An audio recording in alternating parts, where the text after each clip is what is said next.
नमस्कार बंधुरा, आज के आमी बानाते जाচ্ছি बाटा माछ आलू बटबटी दिए पातला झोल। तार जन्य आमी निये नियेछि बटबटी और आलू के केटे और तार साथे आमी बाटा माछगुलोके नून और हलुद दिए मेखे रेखे दिएछि 10 मिनट। एते नून हलुदटा बाटा माछे खूब सुंदरभावे ढुके जाबे। एक पाशे कड़ाइये तेल दिए बसिए दिएछि एबं तेलटा गरम हये गेछे। एबार आमी आस्ते आस्ते माछगुलो कड़ाइये छेड़े दिচ্ছি भाजा हওয়ার জন্য।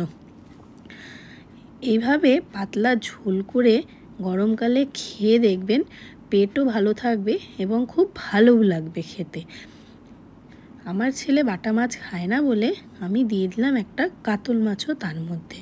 মাছগুলোকে এদিক ওদিক করে খুব সুন্দরভাবে লাল লাল করে ভেজে নিতে হবে।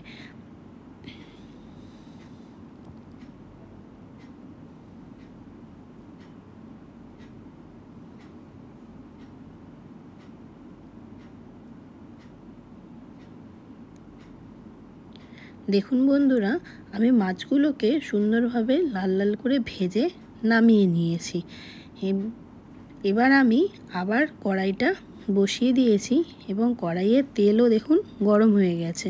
তাতে আমি দিয়ে দিলাম সামান্য পরিমাণ জিরে, দিয়ে তার মধ্যে দিয়ে দিলাম সেই কেটে রাখা বটবটি আর আলুগুলো। বটবটি আর আলুগুলোকে এবার ওই অল্প পরিমাণ তেলেই খুব সুন্দরভাবে ভাজতে হবে।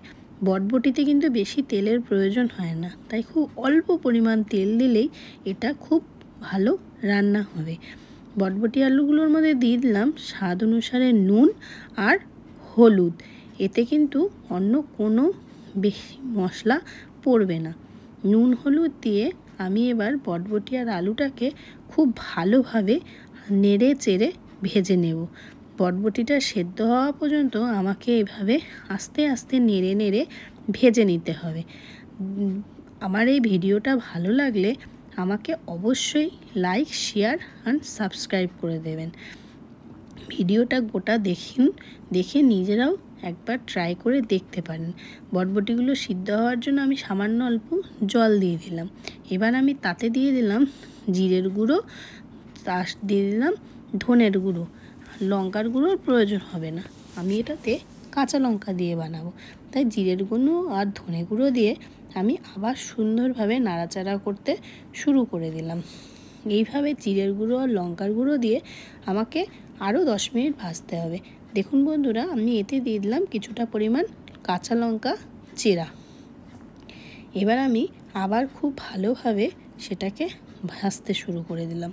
বটবটিগুলো অনেকটা নরম হয়ে গেছে।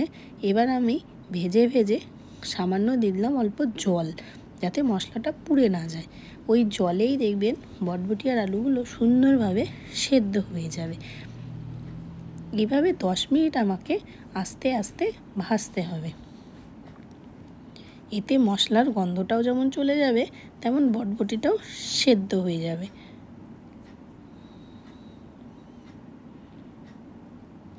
বটবটিটা অনেকটা সেদ্ধ হয়ে আসছে আর মশলাটাও কষে গেছে।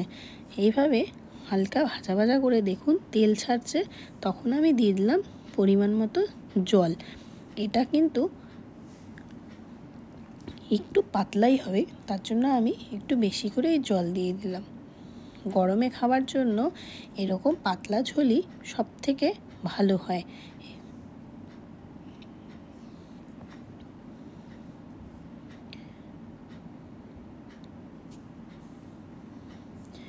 এভাবে জল দিয়ে আমি একটু এটাকে ছেড়ে দিলাম 10 মিনিটের জন্য। 10 মিনিটের মধ্যে এটা খুব সুন্দর ফুটতে শুরু করলো এবং তাতে আমি মাছগুলো ছেড়ে দিলাম।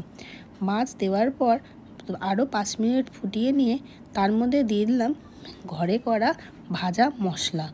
এটা কিন্তু গোটা জিরে, ধনে, শুকনো লঙ্কা সব গোটাই ভেজে পেস্ট করা। এটা আমি ঘরে রেখেছি। ভাজা মশলা দেওয়ার পর বেশিক্ষণ কিন্তু ফোটানো যাবে না, তাহলে তিতকুটে ভাব চলে আসবে। তাই আমি গ্যাস অফ করে বন্ধ করে দিই।